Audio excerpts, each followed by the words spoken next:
Alors, particulièrement, on va se lever ensemble et on va lire maintenant, donc, dans Ézéchiel, le passage qu'on a lu ce matin. Nous sommes en train de voir, donc, les 4 symboles du Saint-Esprit. Je pensais en voir, donc, 2 ce matin. Finalement, ça a été un.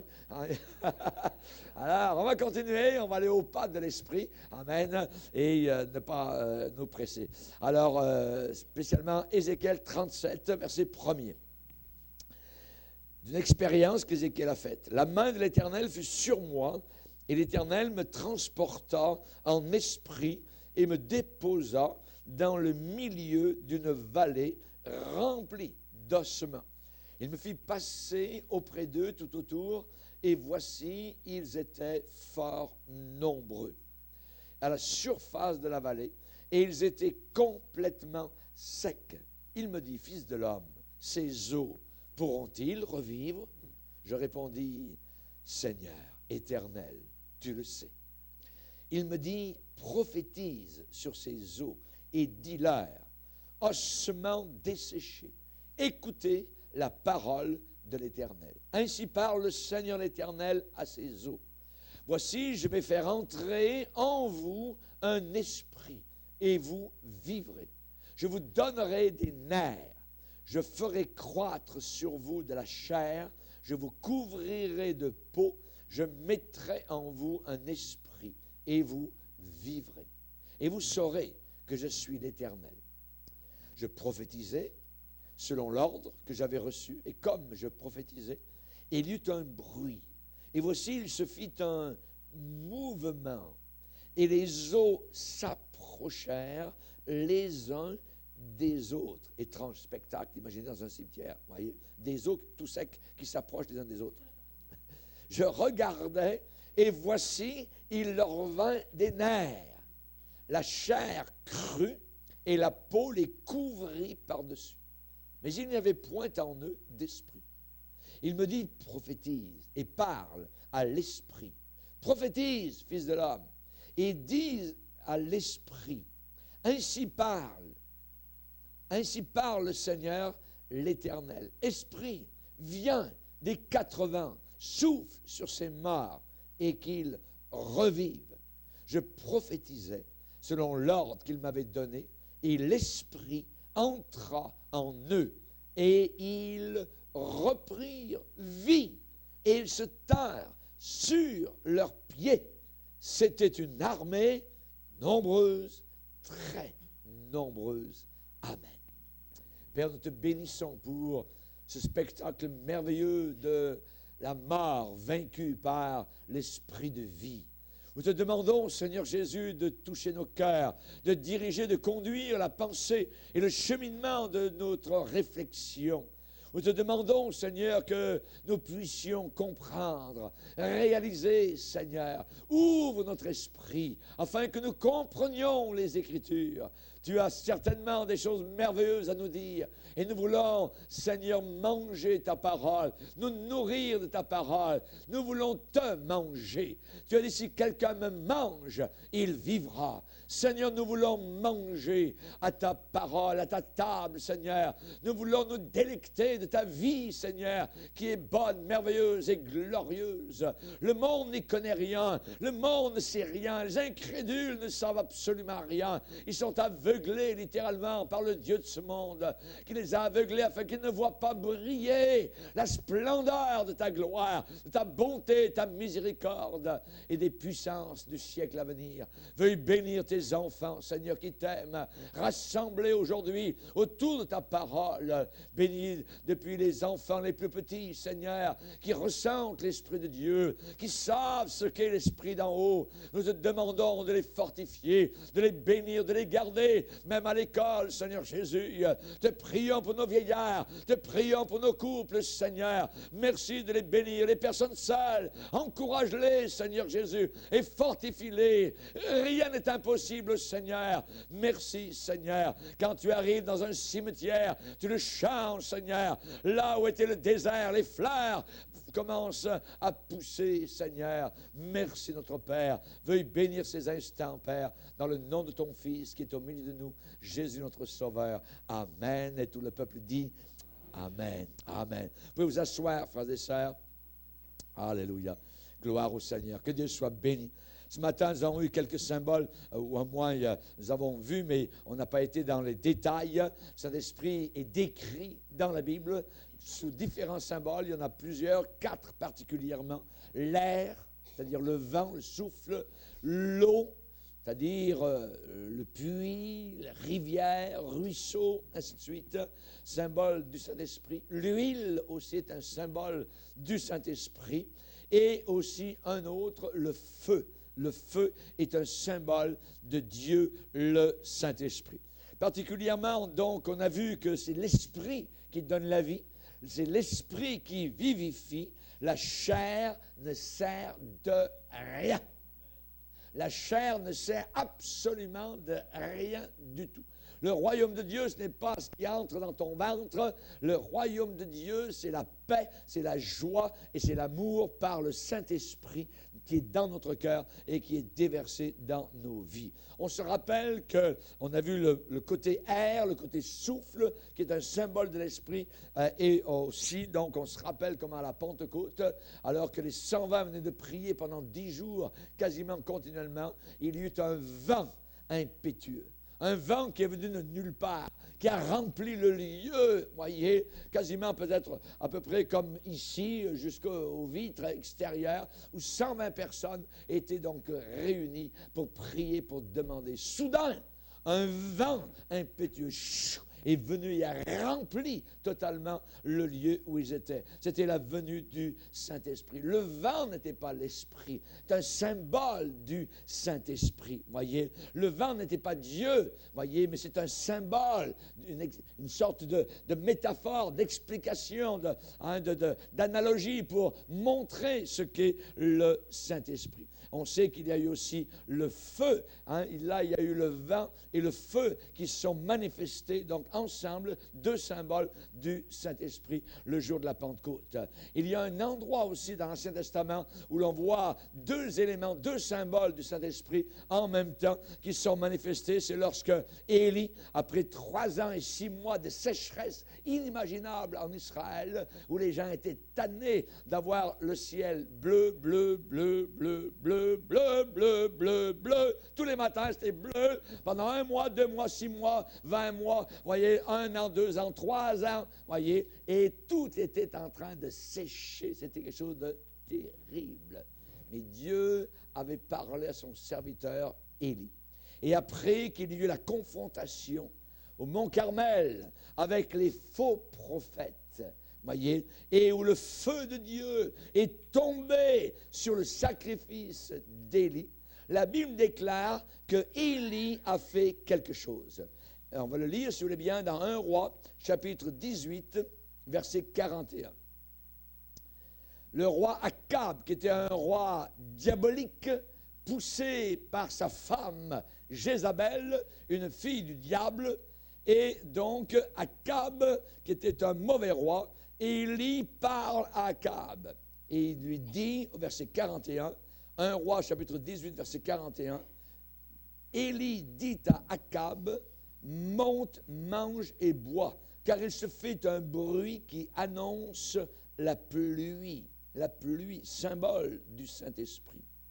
Akab monta pour manger et boire. Que peut faire un païen? Que peut faire quelqu'un de charnel? Que peut faire quelqu'un si ce n'est de satisfaire, voyez, ses passions? Akab mange et boit, comme les païens le font autour de nous.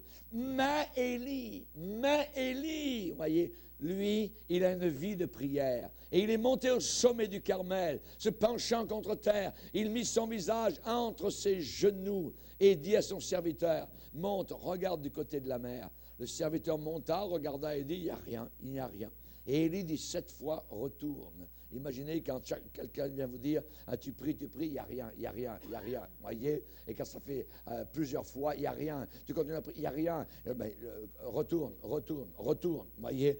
Élie n'était pas de nature à se laisser décourager. Il croyait dans la prière, il avait bien entendu le Seigneur et il voulait maintenant l'accomplissement de ce que Dieu avait montré. Et Élie dit 7 fois, retourne. À la 7e fois, le serviteur dit à Élie, voici un petit nuage qui s'élève de la mer, qui est pas très gros, comme la paume de la main d'un homme. Voyez. Et il dit, monte et va dire à Akab, Attelle, descends, afin que la pluie ne t'arrête pas. Il n'y a pas encore une seule goutte de pluie qui est tombée. Voyez.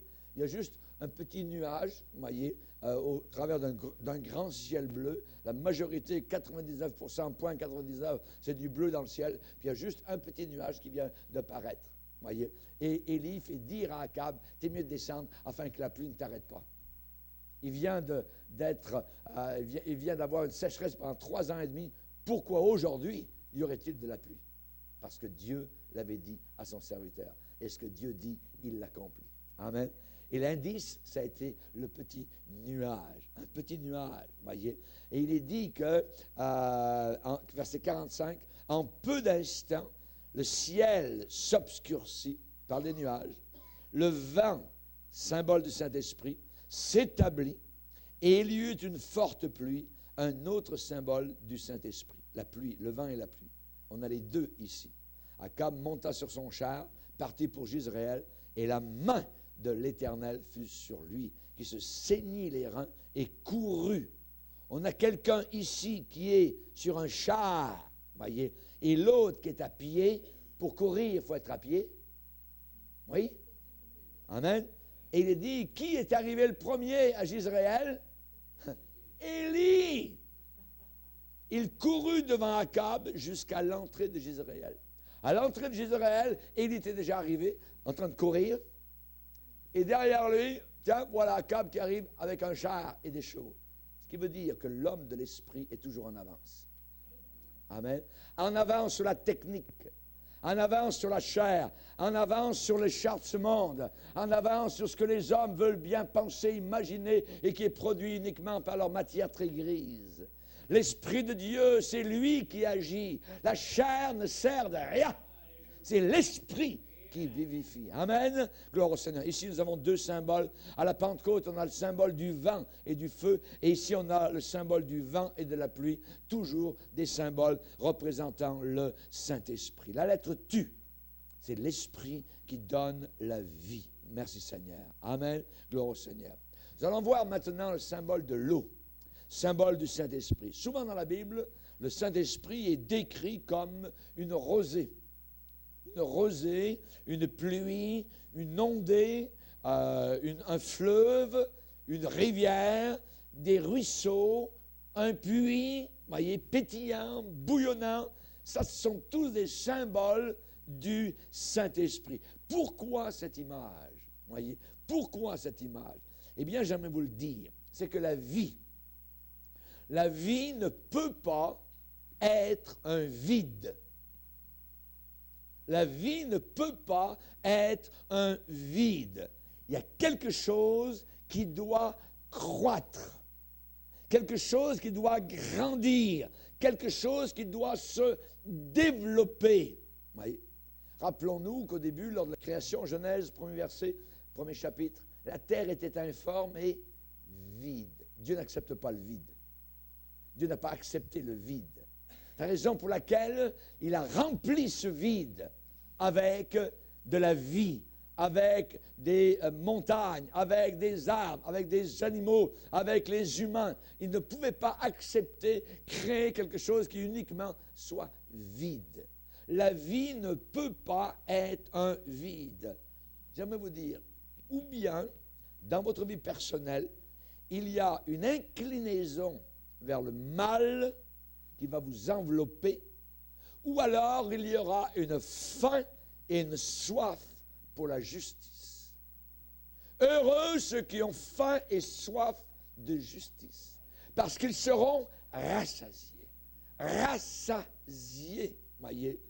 Chers amis, ou bien nous sommes, ou nous deviendrons des Judas, ou des Jean l'apôtre, ou bien nous serons un Paul ou un Pilate. Voyez, des traîtres ou des fidèles. Mais il n'y a pas de demi-mesure, il n'y a pas de vide. Voyez. Par exemple, Joseph, en Égypte, a dit à la femme du patron, la femme de Potiphar, voyez, je suis à Dieu, j'appartiens à Dieu, Je ne peux pas t'appartenir. J'appartiens à Dieu. Je ne peux pas commettre un péché semblable. Comment pécherais-je contre celui qui m'aime? Je ne peux pas faire une chose semblable. Et Isaïe a décrit cela merveilleusement dans Isaïe chapitre 44, lorsqu'il déclare au verset 2, « Ainsi parle l'Éternel qui t'a fait, qui t'a formé dès ta naissance, celui qui est ton soutien. Ne crains rien, mon serviteur Jacob, mon Israël que j'ai choisi. » Aujourd'hui, il pourrait dire mon Église, mon enfant, mon fils, ma fille que j'ai choisi. Car je répandrai des eaux sur le sol altéré. Voyez, si vous ne savez pas ce que veut dire les eaux, il le dit juste quelques versets plus loin. Je répandrai des eaux sur le sol altéré. Un sol altéré, c'est un sol assoiffé, un sol qui est sec. Je répandrai des eaux sur le sol altéré et des ruisseaux sur la terre desséchée. Je répandrai mon esprit. Ah, tiens, il le dit. Ces eaux, ça veut dire l'esprit. Voyez, la parole s'explique d'elle-même. Je répandrai mon esprit sur ta race, ma bénédiction sur tes rejetons. Ils pousseront comme au milieu de l'herbe, comme les saules près des courants d'eau. Celui-ci dira, je suis à l'Éternel. Amen. Et au travers des chants que vous avez si merveilleusement chantés ce soir, avec l'Esprit de Dieu, nous avons dit, je suis à l'Éternel. Je t'appartiens, Seigneur. Tu as payé le prix. Tu as été la rose écrasée sous nos pieds. Merci, Jésus. Merci, Seigneur. Amen. Je répandrai des eaux sur le sol altéré. Certains sont venus à la réunion peut-être. Vous êtes comme un sol sec. Eh bien, le Seigneur a promis de répandre son esprit sur votre sol, afin qu'il ne soit pas, je dirais, sec, mais abreuvé. Les gens ont dit en Égypte, en parlant plus tard de Joseph, après toutes les épreuves, les difficultés, il a eu sa descente aux enfers, il a vécu avec des démons sur les épaules, il a été traité de violeur, ainsi de suite, c'était tout de mensonges. Rappelons-nous l'histoire de Joseph dans l'Ancien Testament. Mais plus tard, du soir au lendemain, il a été sorti de prison et élevé là-haut au palais royal. Et Pharaon, celui qui régnait du nord au sud, depuis, je dirais, le Soudan actuel, jusqu'au bord de la Méditerranée, dans la grande Égypte ancienne, qui avait le pouvoir en main, ce grand monarque a dit à toute l'assemblée réunie devant lui, dans le palais royal, trouverions-nous un homme comme celui-ci, en qui l'Esprit de Dieu réside? En qui l'Esprit de Dieu? Le païen a reconnu la présence du Saint-Esprit dans la personne de Joseph. Alléluia. Nous avons besoin du Saint-Esprit. C'est le Saint-Esprit qui fait la différence dans la vie d'un chrétien. Amen. Et cette eau, ces ruisseaux répandus sur nos cœurs, puisque nous sommes comme une terre, voyez, une terre assoiffée. Nous voulons l'Esprit de Dieu, nous voulons pousser, nous voulons grandir, nous voulons croître. Heureux l'homme qui ne marche pas selon le conseil des méchants, mais qui trouve son plaisir dans la loi de l'Éternel et qui la médite jour et nuit. Il est comme un arbre planté près d'un courant d'eau, près du Saint-Esprit, près de la vie de Dieu. Amen. Et ses racines s'en vont pour chercher la fraîcheur. Et dans l'année de la sécheresse, amen, il porte encore des fruits. Tout est sec autour et lui est tout verdoyant. Tout le monde pleure, tout le monde est triste, tout le monde est désolé. Vous ne savez pas ce qui arrive, vous ne savez pas. Et lui, il est dans la joie et tout ça. Il est comme discordant par rapport à l'ambiance qui est autour de lui. Pourquoi? Parce qu'il a une vie personnelle. Parce que les racines invisibles sont les racines qui apportent la fraîcheur et la sève à cet arbre qui est planté. Amen. Est-ce que nous sommes toujours, amen, alors il y a planté à côté, je dirais, de la rivière de Dieu. Merci Seigneur, que Dieu soit béni. Je suis content de ce que la vie chrétienne est une vie positive. La vie chrétienne, ce n'est pas une vie négative. Il y a des gens qui pensent que... Et surtout, quand on parle des gens, tout ça, on a rencontré hier quelqu'un qui a dit, oh, ça serait intéressant de venir à votre messe ici. Voyez, il dit, non, ce n'est pas une messe. Voyez. Et mon épouse, tout de suite, a dit, non, vous allez voir, c'est très joyeux. C'est différent. On a voulu montrer la différence. Parce que les païens se pensent que, ah oui, religieux, c'est vraiment triste. C'est vraiment... on est en train de mourir. Il faut avoir se donner une sorte d'air, vous voyez. Non, pas du tout, vous voyez. Nous sommes, je dirais, dans le positif, amen, pas dans le négatif. La vie chrétienne, ce n'est pas un système de, comment dirais-je, de ne fais pas ceci, ne fais pas cela, et ainsi de suite. Non, au contraire. La vie chrétienne, c'est un défi de fais ceci. Fais cela, amen. Sois rempli du Saint-Esprit et le reste va s'en aller automatiquement, amen. Que Dieu soit béni, que Dieu soit glorifié. Chers amis, c'est une liberté personnelle. Nous sommes libres. J'ai choisi de servir Dieu. J'ai décidé d'aimer Jésus. Il est un sauveur, amen. Et il nous le rend, je dirais, au centuple. Alléluia. Il est Dieu. Nous ne sommes que petits, cette terre. Nous ne sommes pas des créateurs, nous sommes simplement, je dirais, une créature. Nous ne sommes pas des dieux ou des petits dieux. Nous sommes simplement des fils de Jésus-Christ, des frères, alléluia, du Seigneur Jésus-Christ. La vie chrétienne, c'est une liberté personnelle sanctifiée et consacrée envers des valeurs éternelles. Des valeurs éternelles. Nous ne perdons jamais de vue la vision céleste. Et ne perdez jamais de vue la vision céleste. C'est très important de voir la fin du voyage. Amen. L'entrée, alléluia, gloire au Seigneur, dans la gloire éternelle. Merci Seigneur. Donc, c'est le défi de Colossiens, où il est dit, quoi que vous fassiez, en parole ou en œuvre, faites tout au nom du Seigneur Jésus-Christ. S'il y a une chose sur laquelle vous ne pouvez pas réclamer la bénédiction de Dieu, tassez-vous, ôtez-vous de là, voyez, et ne faites pas cela. Si vous ne pouvez pas réclamer la bénédiction de Dieu sur cette chose-là, si vous ne pouvez pas prier sur cette chose-là, voyez. Seigneur, bénis ma drogue. Seigneur, je te prie de bénir. Je vais consommer dans quelques instants, puis je vais allumer le joint. Non, vous ne pouvez pas faire ça. C'est impossible. C'est impossible, voyez. Et ça nous montre, je dirais, beaucoup de choses facilement que nous voyons si c'est mauvais ou si c'est bon, voyez. Quoi que vous fassiez en parole ou en œuvre, c'est-à-dire en action, faites tout au nom du Seigneur Jésus-Christ. La manière de vivre chrétienne, c'est la vie la plus merveilleuse qui puisse exister ici-bas sur terre. C'est la vie la plus abondante. Il n'y a pas d'autre vie qui arrive égale à la vie chrétienne. Il n'y en a pas. Ça n'existe pas. Voyez? La vie chrétienne, c'est le plus haut niveau, je dirais, qualité de vie que nous puissions avoir. N'oubliez jamais, Jésus a dit, le voleur ne vient que pour égorger, détruire. Voyez? Mais moi, dit Jésus, je suis venu afin que mes brebis aient la vie, et que cette vie soit en abondance en eux. Ça leur déborde par les oreilles, les yeux pétillants, dans les genoux, ça secoue, vous voyez. Ils ont toujours envie de louer le Seigneur, de dire un Amen ici, un Alléluia quelque part, vous voyez. Les païens sont étonnés, gloire au Seigneur. Hein? Ils sont étonnés de la joie que nous avons.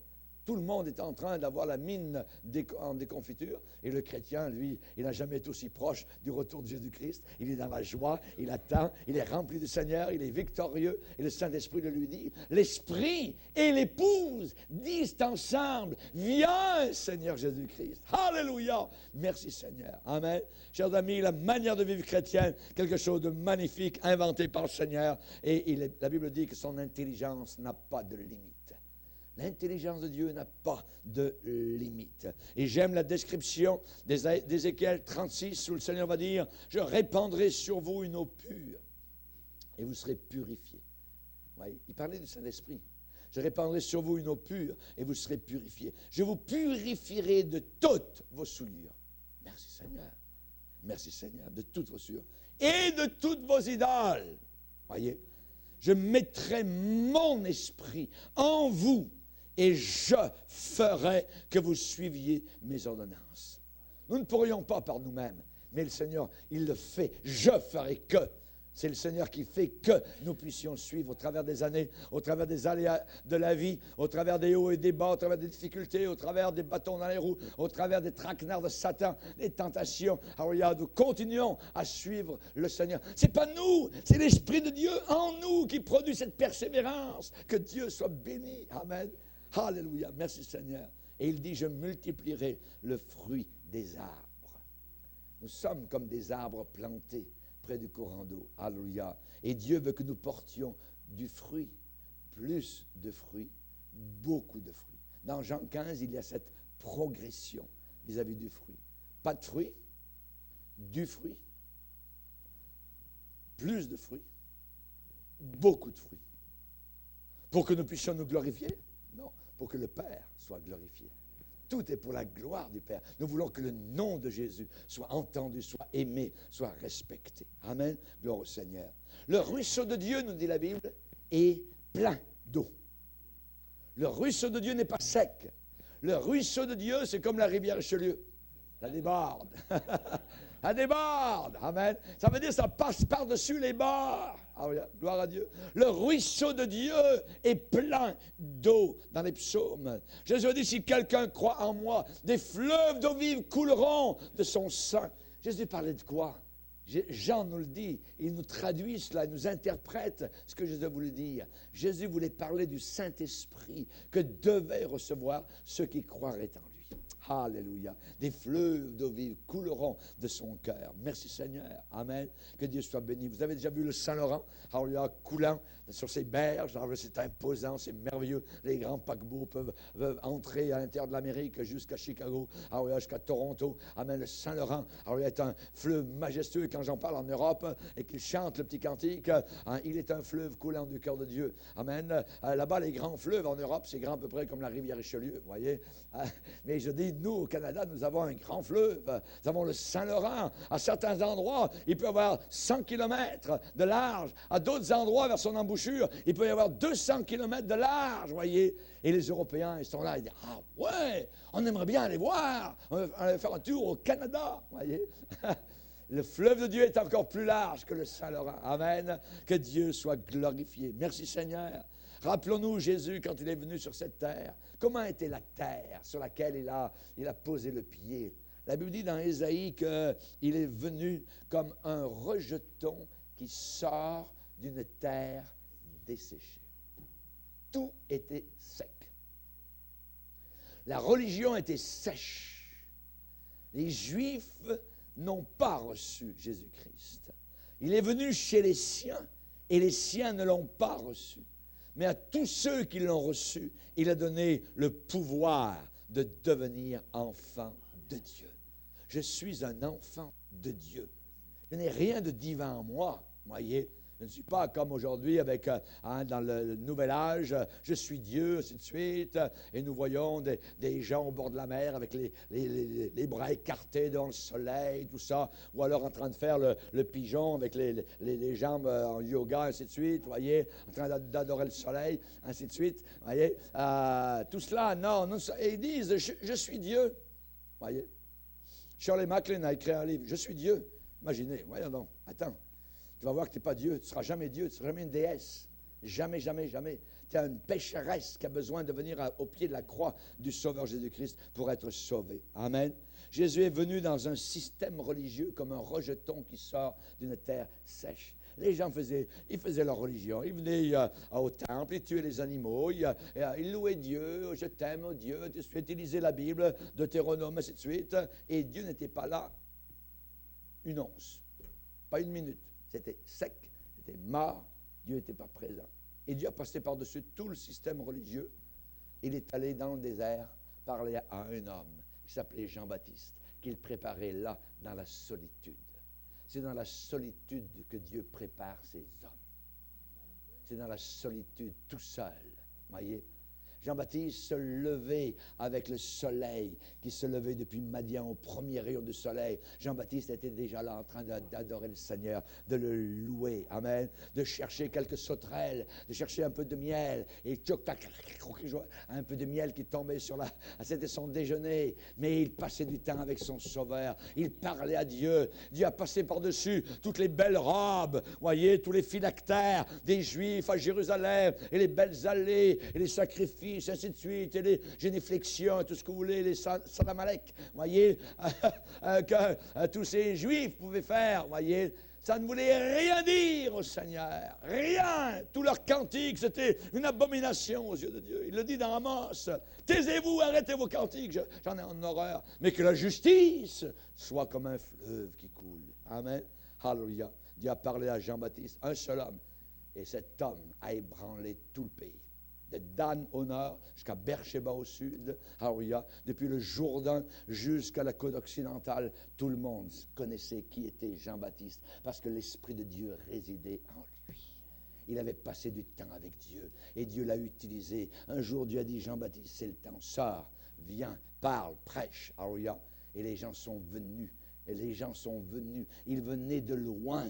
Ils venaient de Jérusalem. Ils descendaient au Jourdain. Ils venaient de Samarie. Ils venaient du nord. Ils venaient du sud pour entendre un homme. Et même Hérode repartait en se grattant le menton. Voyez. Il se disait, c'est peut-être Jésus. C'est peut-être le prophète. Qui est-il? Il est vrai. Il se disait, j'en ai entendu des prédicateurs, j'en ai vu des hypocrites, j'en ai entendu des gens religieux, des voleurs, des racketteurs et tout ça. Mais celui-là, il a l'air vrai. Il me trouble. Voyez? Et il repartait. Et il continuait quand même à aller coucher avec sa poufiasse. Et Jean-Baptiste lui montrait le doigt, il disait, tu n'as pas le droit, Hérode! Tu n'as pas le droit de vivre avec la femme de ton frère. Il est vrai, je l'aime bien. On va le faire mettre en prison, il ne sera plus près de moi, je n'aurai plus besoin de voyager, et je vais parler avec lui. C'est ça qu'il a fait. Jusqu'au jour où vous connaissez la suite, avec une belle fête d'anniversaire, ça s'est terminé dans le sang. La sensualité. La petite fille a dansé. Lui est en ébriété, tout ça, demande-moi ce que tu veux, tout ça. Derrière, Satan travaillait dans les corps, dans les coulisses. J'aimerais bien avoir la tête de Jean-Baptiste. Sur un plateau. Sur un plateau. Sur un plateau. Mais comme les convives étaient là autour, plaire au monde, on ne peut pas dire, voyons, ils ont entendu que j'ai dit à la petite fille, demande ce que tu veux, serait-ce la moitié de mon royaume, je te le donnerai. La petite fille est allée voir maman, qu'est-ce que tu aimerais avoir? La maman, elle n'aimait pas le bonhomme, le prédicateur, qui reprenait, voyez, celui avec lequel elle couchait. Demande-lui la tête du prédicateur sur un plateau. Elle arrive. J'aimerais avoir la tête de Jean-Baptiste sur un plateau. Cette première nuit-là, la femme était tellement contente. Elle a posé sur l'étagère au fond du lit, là sur la commode, la tête du prédicateur, avec la barbe. Et Hérode était troublé. Jean-Baptiste était mort, mais plus tard, quand il a entendu parler de Jésus, il l'a fait venir, jamais le voir, tellement tourmenté dans ses rêves par Jean-Baptiste. Il le revoyait avec son doigt noueux, le mettant là directement en face, ses responsabilités, ses péchés. Tu n'as pas le droit! La voix lui revenait, Jean-Baptiste est mort, mais il parlait encore. Il parlait encore. Et quand Jésus a été sur le point d'être crucifié, il a fait dire un petit mot à Pilate. Pilate, j'aimerais le voir, amène-le.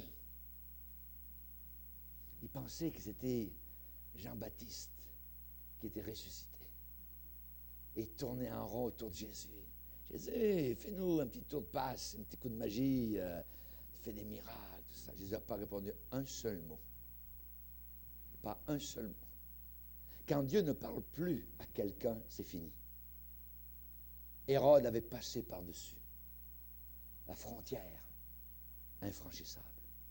Hérode avait commis le péché impardonnable. Il avait été averti par Jean-Baptiste, l'homme de Dieu. Il avait fait tuer et maintenant le Sauveur était sous ses yeux. Et il ne voyait rien du tout. Il était déjà tourmenté par les visions de l'enfer. Jésus n'a pas dit un seul mot. Il l'a renvoyé à Pilate.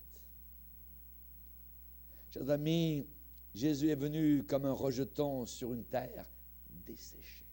C'est la raison pour laquelle, lors de la fête des Juifs religieuse, quand les gens sont venus en foule pour la fête, voyez, Et quand à la fin de la fête, qui durait plusieurs jours, environ une semaine, les gens repartaient chez eux, mais aussi vides qu'ils étaient venus le premier jour. Jésus a grimpé les escaliers du temple à Jérusalem. Et arrivé en haut des escaliers, il a crié à la foule, « Venez à moi, vous tous qui êtes fatigués et chargés, je vous donnerai du repos. Celui qui croit en moi, des fleuves d'eau vive couleront de son sein. » C'est moi la source d'eau vive. Vous venez de passer autour de tout le rituel religieux. Ça ne vous a rien donné et ça ne vous donnera jamais rien. C'est moi qui suis le puits d'eau vive. Celui qui croit en moi, des fleuves d'eau vive couleront de son sein. Jésus parlait du Saint-Esprit. Vous relirez l'évangile de Jean, chapitre 7. Il y a uniquement Jésus qui peut donner consolation, courage. Dans le monde dans lequel nous sommes, la réponse n'est pas vers les hommes, la réponse n'est pas vers le gouvernement, la réponse n'est pas vers le FMI, la réponse n'est nulle part. La réponse c'est Jésus-Christ, et Jésus-Christ seul, le Sauveur du monde, le Dieu en chair, qui est venu ici-bas sur terre. Alléluia. Merci Seigneur. Êtes-vous planté comme un arbre près d'un courant d'eau? Amen. Alléluia, gloire au Seigneur. Il me reste 2 symboles, imaginez. Alléluia. Alléluia. L'huile. 3e symbole du Saint-Esprit, l'huile. On va aller prendre un passage dans Exode 30. L'huile est un symbole du Saint-Esprit. Exode 30. Exode 30, verset 22, l'Éternel parla à Moïse et dit, prends des meilleurs aromates, 500 cycles de myrrhe, de celles qui coulent d'elles-mêmes, la moitié, soit 250 cycles, de cinnamome aromatique, 250 cycles de roseau aromatique, 500 cycles de cassis, selon le cycle du sanctuaire, et un d'huile d'olive. Tu feras avec cela une huile pour l'onction sainte, composition de parfum selon l'art du parfumeur. Ce sera l'huile pour l'onction sainte. Verset 31. Tu parleras aux enfants d'Israël et tu diras, ce sera pour moi l'huile de l'onction sainte parmi vos descendants. On n'en répandra point sur le corps d'un homme, et vous n'en ferez point de semblable, dans les mêmes proportions. Elle est sainte, et vous la regarderez comme sainte. Quiconque en composera de semblable ou en mettra sur un étranger sera retranché de son peuple. Qu'est-ce que ça veut dire? Nous avons ici dans Exode 30 la composition de l'huile sainte, l'huile d'onction, la sainte huile d'onction. Et là, il y a un commandement spécial de la part du Seigneur, qu'aucune autre huile ne soit semblable à elle. Elle était unique. On ne pouvait pas, on n'avait pas le droit d'en faire une autre de semblable. Qu'est-ce que ça nous dit?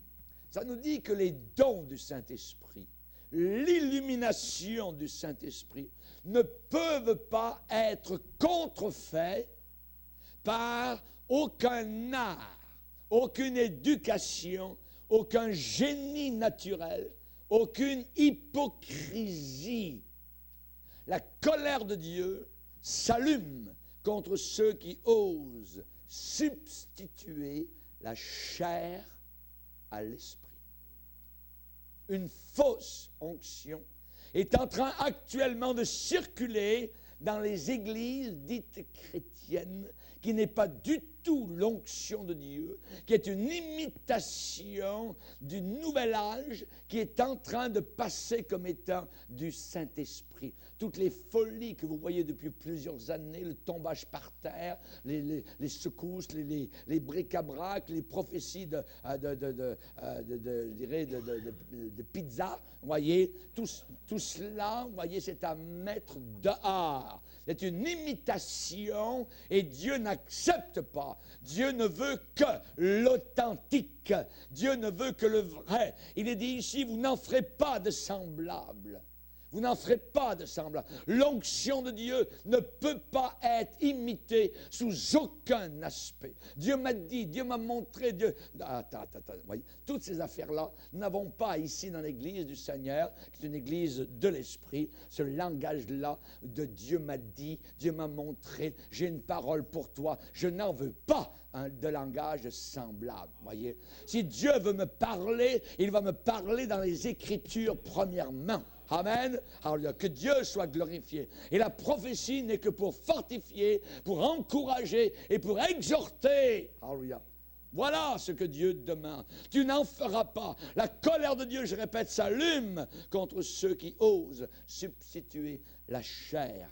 Ça veut dire remplacer l'Esprit de Dieu par les œuvres de la chair. Vous vous rappelez, un jour, il y a 2 fils de pasteurs qui ont voulu imiter, qui ont voulu apporter devant Dieu ce qu'on appelle dans la Bible un feu étranger. Vous savez ce qui est arrivé? Dieu les a tués. Dieu les a tués devant lui. On va le lire si vous voulez bien. Lévitique 10.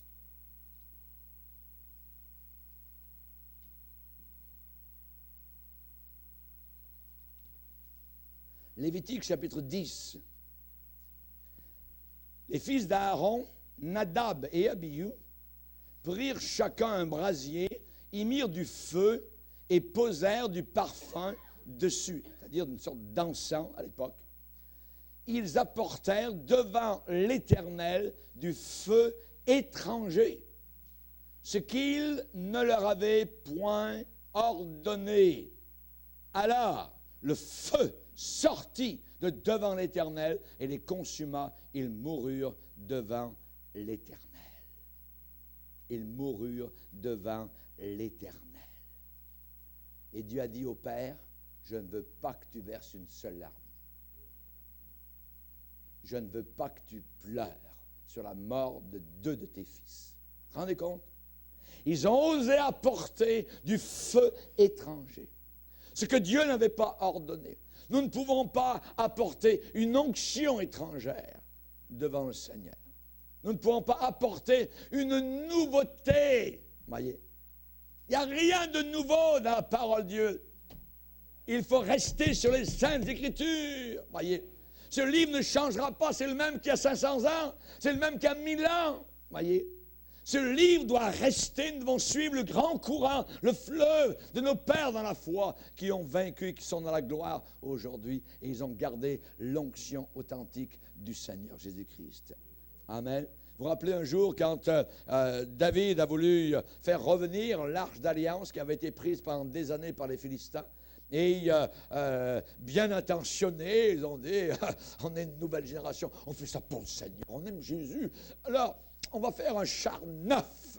Notez le mot neuf, c'est écrit dans la Bible, un char neuf.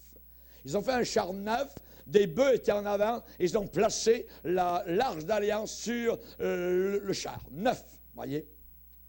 Et en avant, Coco, tout le monde dans la joie, et on danse, tout ça, et les bœufs tirent, tout ça. Et soudain, dans le chemin, il y a un chaos, il y a une bosse, voyez, et ça penche un peu. Et il y a un homme qui s'appelle Uza, qui veut mettre la main pour que l'arche d'alliance ne puisse pas tomber. Paf! Et il meurt sur place. Jugement de Dieu. Dieu le tue directement sur place. David dit, on arrête tout ça là. On arrête, on ne va pas plus loin. Il y a quelque chose qu'on ne fait pas bien. Et ils ont réfléchi. Vous savez où ils sont allés? Ils ne sont pas allés chercher une parole de Dieu. Dieu, parle-moi, tout ça, puis j'ai besoin d'avoir un petit nuage, puis Non. Oui. Vous savez où ils sont allés? Dans ce livre. Dans ce livre. Et David a lu le livre de Dieu. Il a dit, Seigneur, il y a quelque chose qu'on n'a pas fait bien. Il a cherché, et il a trouvé un passage dans le Pentateuque, dans les premiers 5 livres de la Bible, où il était dit simplement une phrase. Dieu n'a pas besoin d'un grand chapitre. Une phrase. Tu porteras l'arche de l'alliance sur tes épaules. Tu porteras l'arche d'alliance sur tes épaules. Et vous savez qu'ils voyaient l'arche, parce que l'arche était faite de telle manière qu'en bas de l'arche, il y avait 2 trous, voyez, pour qu'un anneau, 2 anneaux, pour qu'une barre passe d'un côté, et 2 anneaux de l'autre bord, pour qu'une autre barre passe de l'autre côté. Mais là, il n'y avait pas de barre, et les anneaux étaient vides. Dieu dit, s'il y a des trous dans l'arche ici, c'est pour que des barres puissent être placées, et pour que des hommes puissent porter. Pas de modernisme. Dieu, il s'en fout complètement du modernisme. Il veut que sa parole soit respectée. Lorsque ça a été le temps de faire le tabernacle dans le désert, Moïse est monté vers Dieu sur la montagne. Et Dieu, là-haut sur la montagne, lui a montré, comme un cinéma, voyez, lui a montré ce qu'il devait faire. Ça va être comme ça. Tu vois là, c'est ça, je veux une tente comme ça, avec des barrières comme ça, avec tout ça. Il a vu ça. Et Dieu lui a dit, tu feras exactement selon le modèle qui t'a été montré sur la montagne. Et l'Église de Dieu n'a pas besoin d'être revisée, Dieu n'a pas besoin d'être revu, ainsi de suite, jamais. Vous ne pourrez jamais reviser la Bible, revoir Dieu, rétablir Dieu, moderniser Dieu, ainsi de suite. Non, Dieu a besoin d'être accepté tel qu'il est. Amen. Tu feras exactement tel qu'il t'a été montré dans les actes des apôtres. Au début de l'Église, c'est là que ça a commencé. Ils ne vont jamais moderniser l'Évangile de gloire. Amen. Si on doit porter, on portera. On ne veut pas des bœufs, voyez. On ne veut pas des chars neufs.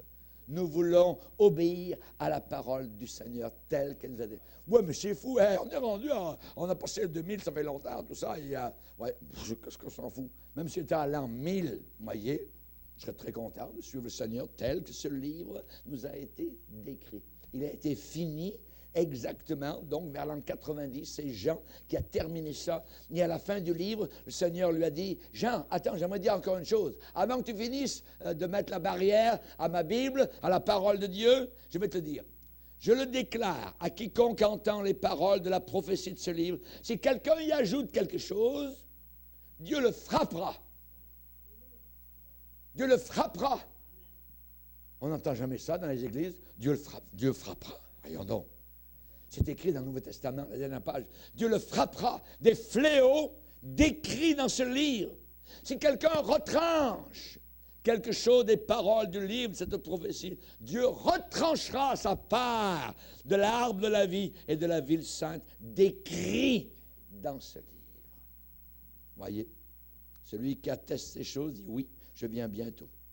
Amen. Viens Seigneur Jésus. Et le toute dernière phrase de la Bible, que la grâce du Seigneur Jésus soit avec tous. Amen. Pour obéir, pour suivre le Seigneur, pour porter, amen, pour porter sa présence, pour porter sa merveilleuse parole autour de cette terre. Merci Seigneur. Tu oins d'huile ma tête et ma coupe déborde. Hallelujah. Une tête, amen, qui peut être instruite, peut être une tête vide. Voyez. Amen. Vous avez des gens qui sont instruits, puis ils vont suivre des sectes abominables. Mais comment ça peut se faire? Voyez. Mais quelqu'un qui habite quelque part sur une montagne, qui sait à peine lire et écrire, il va savoir des choses que les gouverneurs de ce monde ne connaissent pas ni rien, que les savants de ce monde, que Einstein n'a jamais connu, parce que cet homme et cette femme qui a fait peut-être une première année connaît la parole de Dieu, la parole du Seigneur. Tu oins d'huile ma tête et ma coupe déborde. Amen. Le Saint-Esprit revêt les enfants de Dieu, amen, de dons particuliers pour des buts spécifiques.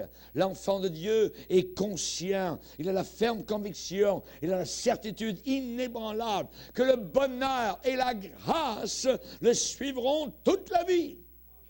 Oui, le bonheur et la grâce m'accompagneront tous les jours de ma vie et j'habiterai dans la maison de l'Éternel jusqu'à la fin des jours. Ce que vous vivez maintenant, vous vivez quelque chose de merveilleux. Nous avons chanté tout à l'heure des chants qui nous ont fait pleurer. On a béni le Seigneur. La présence de Dieu était là ce matin, cet après-midi, ce soir. Alléluia, gloire au Seigneur. Cet après-midi, on était au restaurant. La serveuse qui s'appelle Sarah commence à être habituée avec nous. Voyez. Elle a dit, monsieur, il dit, oh, vous avez une très belle élocution. Je suis touché par la manière que vous avez prié au début de votre repas. En réalité, c'est le Saint-Esprit qui la touche, c'est pas moi. Moi, je ne suis rien, je suis qu'un vase, voyez. Mais ce qui la touche, qu'elle ne sait pas, c'est le Saint-Esprit. Au travers de quelques paroles de prière au début d'un repas, une personne peut être sauvée. Amen. Alléluia. Si une parole de la Bible est capable de faire fuir le diable, une parole de prière, d'adoration du Seigneur est capable, alléluia, d'apporter la bénédiction sur beaucoup de personnes. Amen. Alléluia. Chers amis, on a besoin de se tenir rempli du Saint-Esprit. Et je n'aurai pas fini mon quatrième. Alléluia. Mais ça vaut la peine, c'est pas grave, on est rempli à déborder. Oh, regarde, on a plein les oreilles, on a plein la tête, on a plein le cœur. Que Dieu soit béni de la parole de Dieu. Soyons remplis du Saint-Esprit. Amen. Alors, le seul Saint-Esprit peut apporter à l'âme une telle paix, une telle joie, une huile de joie. Ça ne grince plus. Si vous avez une porte qui grince, voyez, vous avez un petit instrument qui s'appelle une burette avec un bec, voyez, c'est rempli d'huile, touc, touc, touc, voyez. Oh tiens, c'est merveilleux, ça, voyez. Pourquoi? Parce que quand ça grince, ça vous agace, voyez. Et dans la vie chrétienne, des choses qui agacent. Alors, une petite huile, amen, l'huile du Saint-Esprit, amen, que ça nous remplisse de l'Esprit, on va être rempli d'huile, voyez, alors gloire au Seigneur, on va être huilé, amen, que le Seigneur puisse nous aider à faire cela, amen. On va se lever ensemble, frères et sœurs, alléluia.